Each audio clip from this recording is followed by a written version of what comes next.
and peace be with you. And keep you in the love of Christ. The Advent wreath candle for this third Sunday of Advent will now be lit.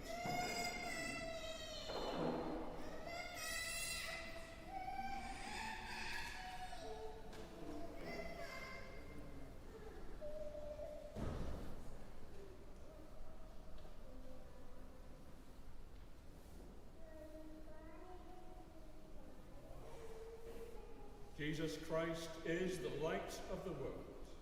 The light of darkness can overpower. Let us pray.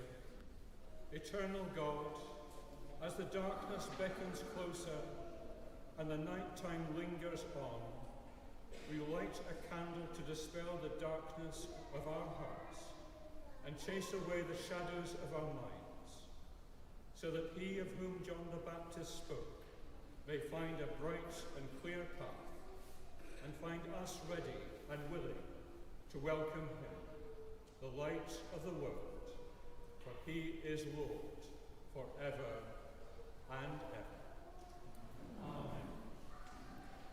My brothers and sisters, let us be alert to the advent of God and prepare the Lord's way by turning from sin, embracing justice and truth, and finding comfort in the Christ who promises peace.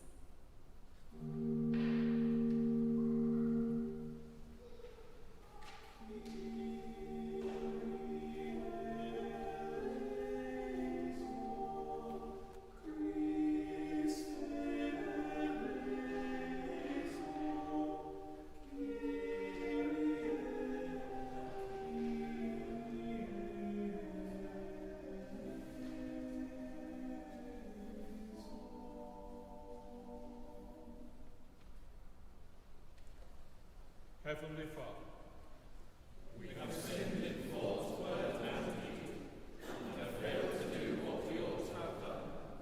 We are sorry and truly repent. For the sake of your Son, Jesus Christ, who died for us, forgive us all that is past, and lead us in his way to walk as children of light. Amen. Almighty God, who forgives all who truly repent, have mercy on you and set you free from sin, strengthen you in goodness, and keep you in eternal life. Through Jesus Christ our Lord. Amen. Let us pray.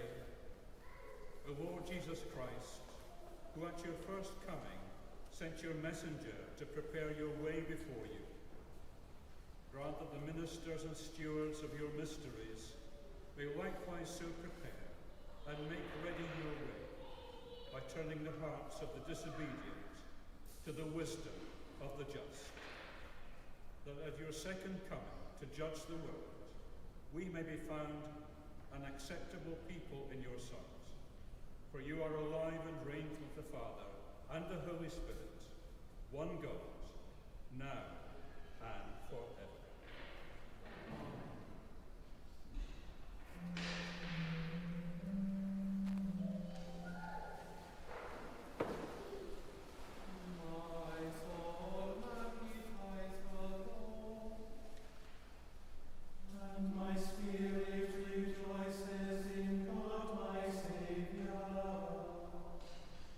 For he has looked with favor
A reading from the letter of St. James.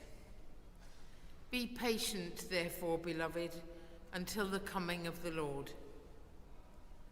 The farmer waits for the precious crop from the earth, being patient with it until it receives the early and the late rains. You also must be patient. Strengthen your hearts, for the coming of the Lord is near.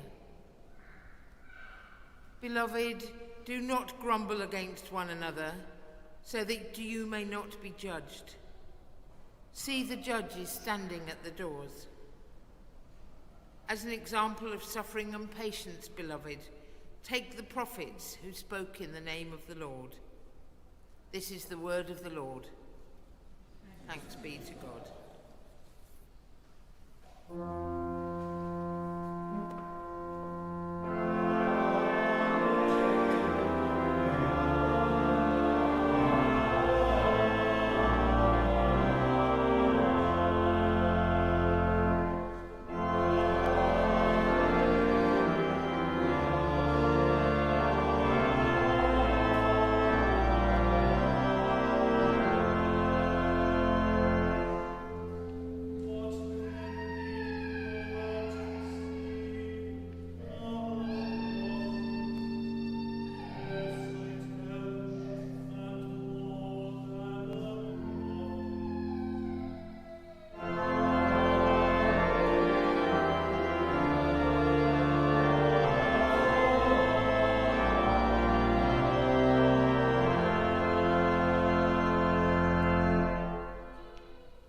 The Lord be with you.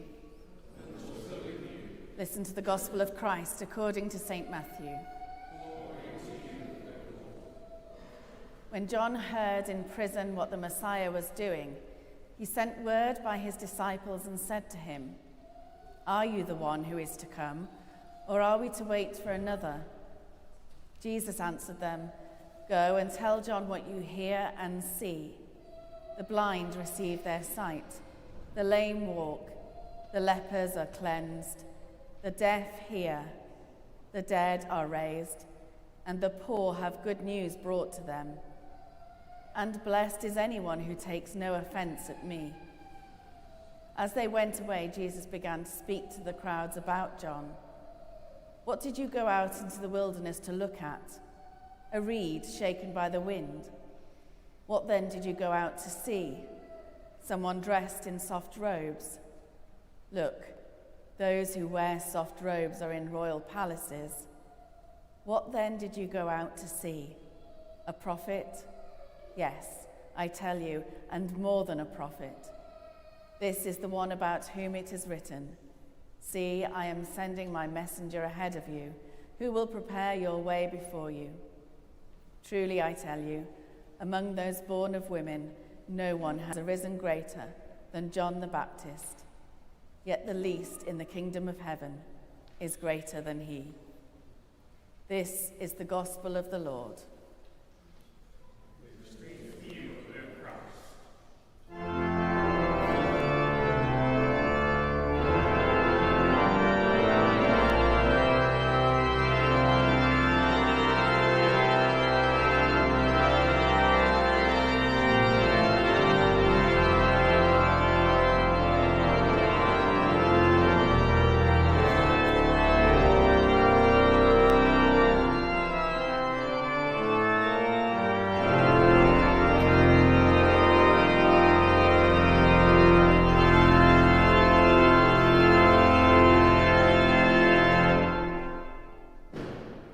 Please be seated.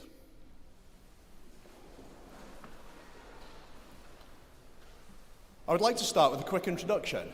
My name is Reverend Andy, and I've been lucky enough to join Brodaniol Ministry Area as your new associate priest.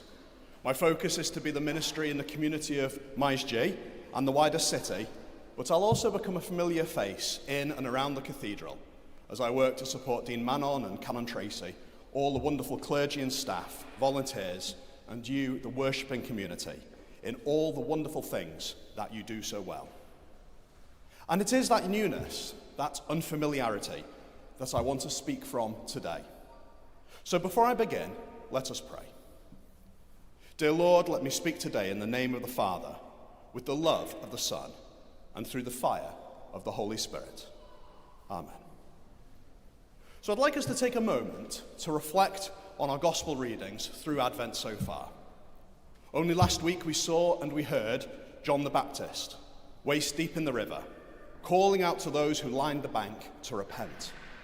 Repent because the kingdom of God was near, oh so near. And in the face of that coming kingdom, all we can do, all we should do, is to be repentant and humble and get our hearts into the right place and our minds into that water. We've been waiting and watching in Advent.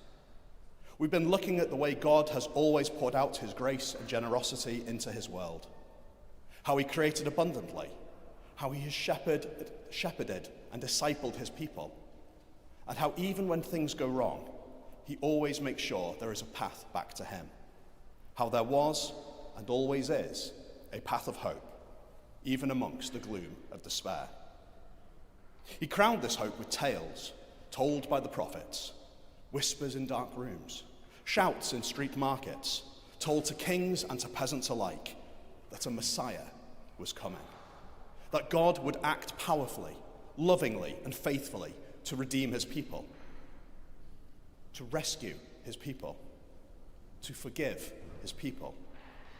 We wait and we watch in Advent alongside them. And as did John, and then he began to discern the time was near. The time was in fact now, and he moved to action. He got into that river and called up all those present to prepare for the one whose glory was unmatched, to prepare a road, not in cobbles and paving, but in flesh, a road in our hearts and souls, to make the way for, but more importantly, to make room for, the one whose arrival was imminent. And John sees this hope come to life. He holds the Messiah in his arms. He cradles him as he's lowered into the water. The time is finally here, and John has been a faithful and loving servant for God, and he slips away as Jesus strides forward. But today, we're not going to follow Jesus' story. We're going to follow John. And where do we find him? We find him alone in the dark, in a prison cell. This man of the wilderness has been boxed away, confined and contained. No longer can he find the sweet wild honey or feel the cold river water swirl between his toes. He sits and lies in eternal gloom. He always knew his mission would fade as the Messiahs grew. That's the thing about being a herald and a harbinger. You make the way clear, you announce, but you don't become king yourself. But was he right? Was John right? Did he do the right thing? Did he make the right calls? Was the man he washed the man who he hoped he was? He doesn't know, because he's alone in the dark. He hopes, but he does not see. He waits, but he can only dream. Until eventually he has a visitor, perhaps an old friend or a relative. And he asks the question, was I right? Was he the one? He'd heard whispers, but he couldn't know for sure. And so this helpful soul goes out to find Jesus and asks him that straightforward question. Are you the one? Is it you? Or should we look for someone else? It's bold, yes, but it's straight to the point. And Jesus' answer, oh, his answer, is one of the best moments for me in the scriptures, because he reaches out to John through his friend and gives him words of immeasurable comfort. He pours the living water onto John's aching soul. Am I the one? The blind receive sight. The lame walk. The lepers are cleansed. The deaf hear. The poor are being blessed with the good news. Jesus doesn't answer with a simple yes. He doesn't say, good job, John, you discerned well. He replies with more than a simple affirmation, so that John will not just know he is who he says he is, but that he will know his very coming has started something more magnificent than anything he could have imagined. Jesus' response isn't just words he thought up. He gives John an answer that mirrors the prophecy in Isaiah. But Isaiah's prophecy didn't just stop at miraculous healings. No, it was the total restoration of the creation and God's chosen people. It talked of flowers in the desert, blooms in the dust, rivers and springs bubbling forth life into the dryness of desolation, and glory, splendor, and grace leading the way as God's redeemed children walk in peace to the everlasting hope that awaits them. Jesus told John yes, but he also told him more. That he wasn't just a new king. He wasn't just going to redeem Judah. He was the real deal. He was here to do it all. Now imagine John hearing this, thinking about the words used and how that must have felt. Vindication, relief, joy, hope, all of those and more. Because even in the darkness of prison, he was now free as a bird, as his heart and soul soared upon the winds of hope. God's word from history was become reality in John's day. I see a parallel in this gospel reading today. I have joined you at a difficult time in your communal life. There is and has been much hurt, much confusion. And like John, the cathedral's life and hope and joy seems constrained. It's understandable. And I won't try and soften any of what has occurred and what you've lived through, as I'm a new face, and I have not lived or shared the pains which you have felt. But there is one person in the gospel that I do resonate with, the friend who travelled between John and Jesus. I'm new here. I'm only passingly familiar with what's happened and what you've endured. But in that newness, and yes, naivety, comes an opportunity of perspective. Because I've walked in your midst, unburdened by the weights of the past, and I've looked with fresh eyes upon what I see before me. And on one hand, a congregation who has weathered much hurt and much grief, and I do not want to minimize that at all. But on the other hand, I see what this place is, what it has always been, and I hope alongside you for what it will become. And you know what I see, what I hear, what I have felt, is that strangers are brought in with smiles. The cold are warmed. The hungry are being fed. The hopeless come in and they find loving care. Those who do not know Jesus find the good news being preached and, more importantly, lived out by those present. I see love, care, and welcome around every corner. And I've felt it. I've not just seen it. I've been welcomed by everybody I have met, even those who didn't know that I was a new face in your family. So my message for you today is the same as the one that Jesus told John. I pass on to you the same message John's friend reported back to him. Have hope and rejoice, because even in the gloom there is light. And that light is one which can only get brighter. Love is here. Grace is here. Mercy is here, not just in this cathedral, but in our hearts and homes, our schools and workplaces.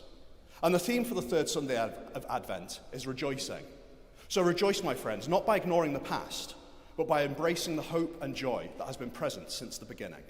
That we live in a world dreamed up by a loving God, who since the beginning has spoken our souls into existence, who loves us more than we can love ourselves, who provides, who cares, who forgives, and who moved heaven and earth and stepped through the blood of his only Son, so that we might not be alone in the dark. That is why we rejoice. That is why we are people of joy. We are not alone in the darkness, and we never have been. So take a moment and rest. You are faithful people, doing amazing work, and God's love is powerfully and gracefully moving through these walls still, even if it has felt at times like that might not be the case. Rejoice, even if only for a moment, because Jesus is here with us, in this place, and his love, his actions, and his mission are powerfully and gracefully made manifest through your own actions and choices. You are a people of love, a people of care, a people of healing and miraculous powers, all through the loving closeness of God, who pours his mighty power through you, that you may bless others. And you are blessing. Rejoice, because we are not alone, and we never have been. Amen.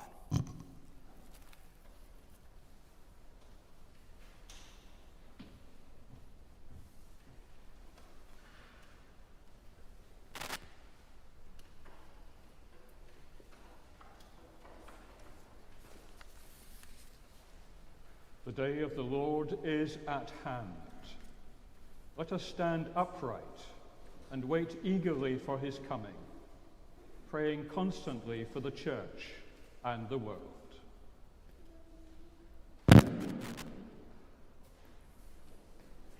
Let the Spirit of God move amongst us as we pray for hope, peace, joy, and love. Lord, show us your mercy. Grant us. We pray for your church throughout the world, all waiting patiently for the coming of the Christ child. We ask for your grace on the clergy and congregations of this cathedral church and Eglwys y Groes.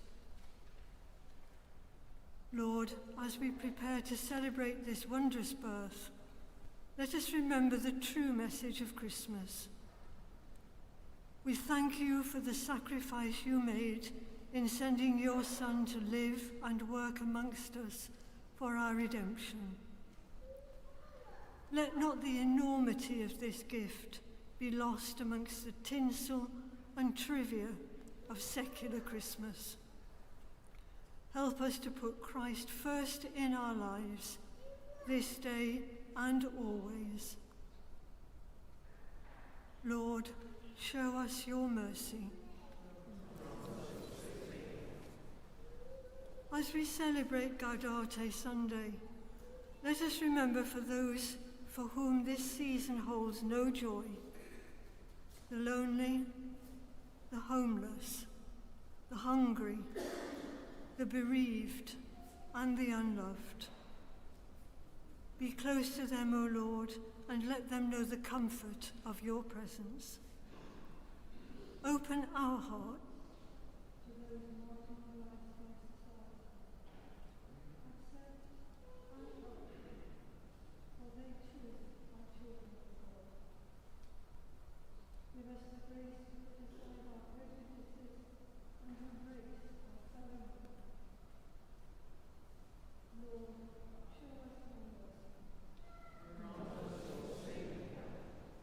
Father, our Saviour, we pray to you for all who are affected by war, terrorism, or natural disasters. We lay before you the burdens of the people of Ukraine, Russia, Israel, Gaza, Sudan, and the American people who suffer so much this decade. May those who hold the power to intervene work together to restore peace.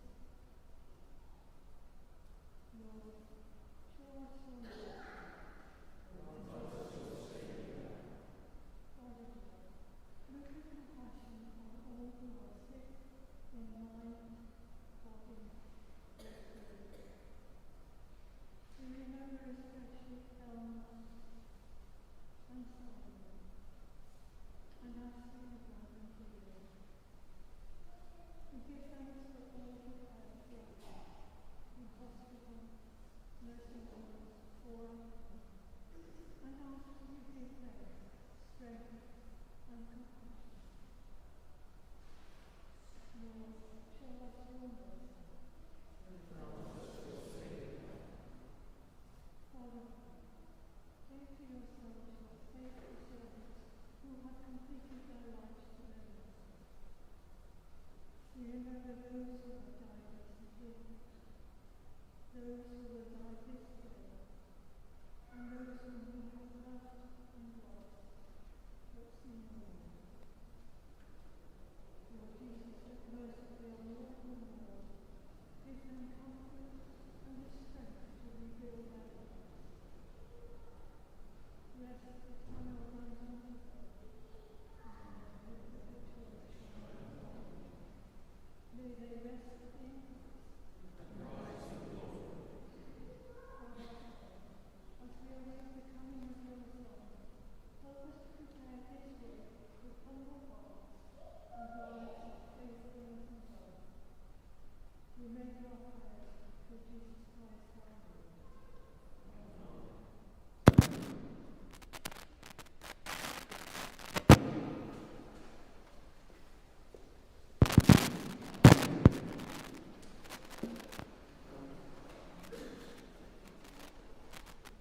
the tender compassion of our God, the dawn from heaven will break upon us, to shine on those who live in darkness, under the shadow of death, and to guide our feet into the way of peace. Peace of the Lord be always with you. And also with you.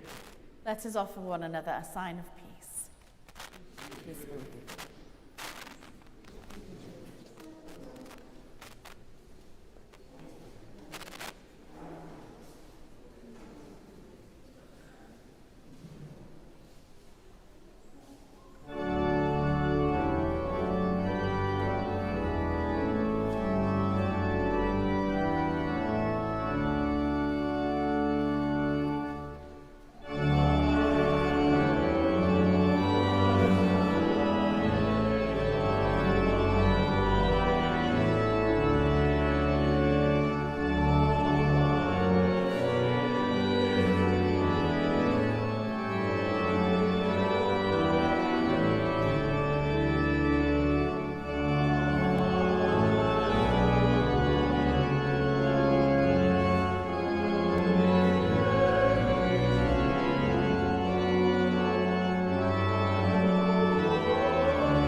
through Jesus Christ our Lord.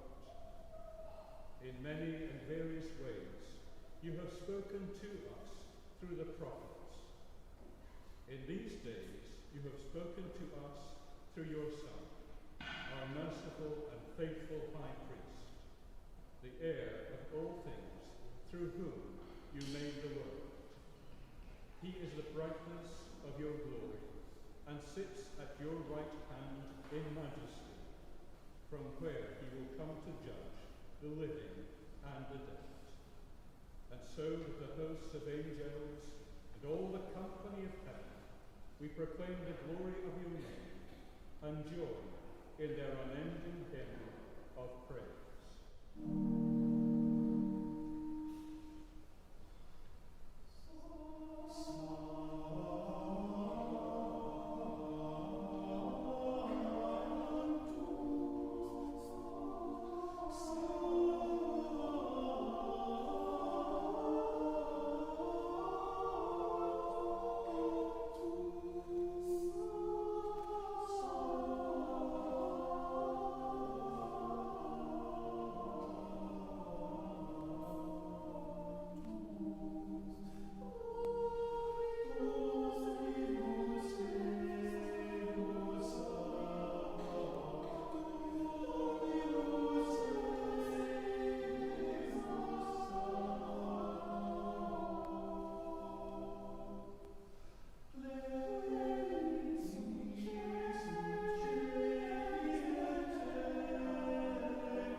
Creator of all things, giver of life.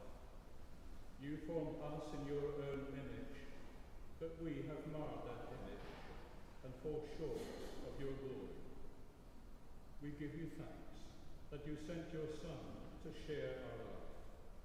You gave him up to death that the world might be saved, and you raised him from the dead that we might live in him and he in us.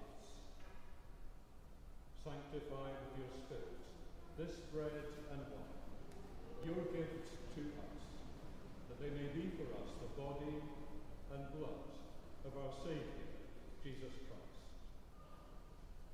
On the night he was betrayed, he took bread, and when he had given thanks, he broke it, and gave it to his disciples, saying, "Take, eat. This is my body, which is given for you. Do this in remembrance of me."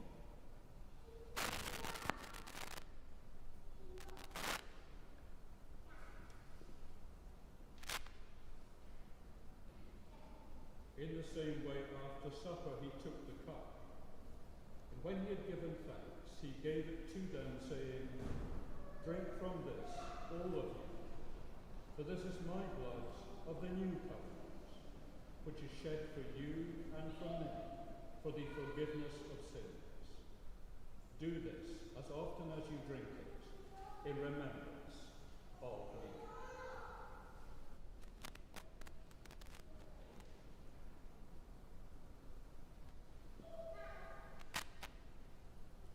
Let us proclaim the mystery of faith. Christ has died. Christ is risen. Christ will come in glory. As he has commanded us, Father, we remember Jesus Christ, your Son, proclaiming his victorious death, rejoicing in his resurrection, and waiting for him to come in glory. We bring to you this bread, this cup. Accept our sacrifice of thanks and praise. Restore and revive your people. Renew us and all for whom we pray with your grace and heavenly blessing. And at the last, receive us with all your saints into that unending joy promised by your Son, Jesus Christ our Lord. Through him, with him, in him. In the unity of the Holy Spirit, all honour and glory are yours, Almighty Father, forever and ever. Amen.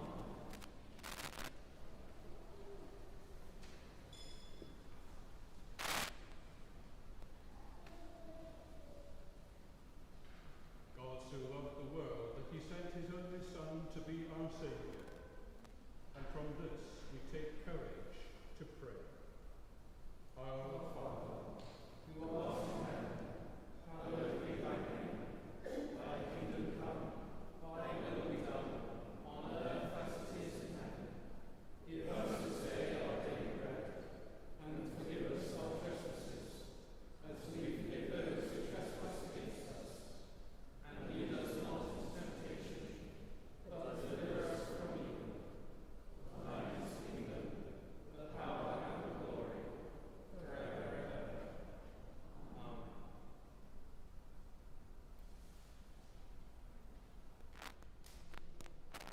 Every time we eat this bread and drink of this cup, we proclaim the Lord's death until he comes.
thanks to the Lord, for he is gracious.